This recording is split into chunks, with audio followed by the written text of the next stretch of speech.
aspek ideologi sebenarnya saya bilang tadi kan, kita bicara politik bisa terkait individu, bisa terkait dengan sistem, bisa juga terkait dengan hal yang lebih besar ya, adalah sistem adanya ideologi gitu. Jadi ya kalau misalnya kita membahas ideologi dari sebuah novel yang bertemakan pertarungan politik, ya bisa jadi itu ideologi yang dipegang oleh tokoh-tokoh politik yang ada di dalam novel kita tadi ya, tokoh-tokoh utama yang ada di novel kita tadi. Misalnya ya, kita bicara mengenai persahabatan dua orang, tapi mungkin dua orang tersebut punya ideologi yang berbeda ya. Ya misalnya itu tadi, yang seorang mungkin memegang ideologi ideologi ekonomi Pancasila, koperasi misalnya ya, tapi ada individu lain yang punya ideologi yang berbeda ya, ideologi kapitalis gitu, dimana kalau kita bicara tadi ideologi yang ekonomi Pancasila, pemerintah misalnya itu kan bisa intervensi ya, bisa artinya bisa langsung mempengaruhi badan-badan usaha yang ada di suatu negara gitu. Sementara yang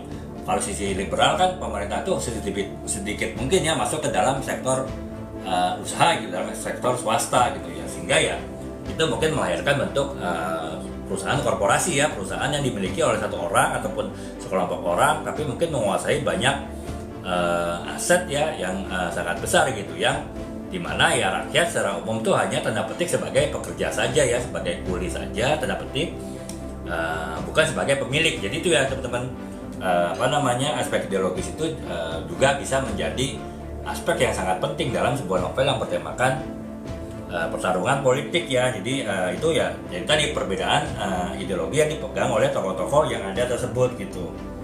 Kemudian ya kalau dari sisi ideologi itu bisa saja misalnya penulis itu menceritakan ideologi tertentu ya, saya bilang tadi, misalnya pertarungan antara ideologi ekonomi Pancasila dengan ekonomi kapitalis gitu kan.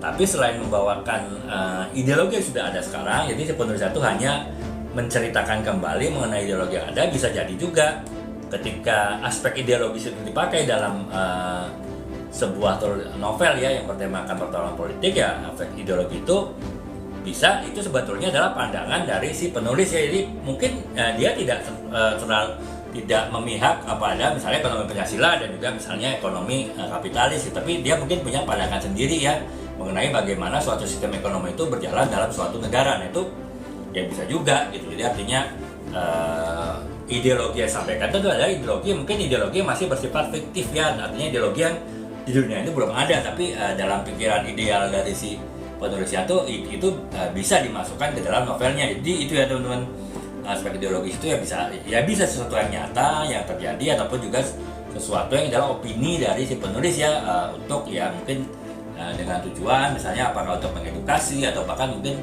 tanda petik memprovokasi gitu, atau mungkin hanya sekedar untuk memberikan gambaran dari novelnya tadi gitu. Jadi kurang lebih itu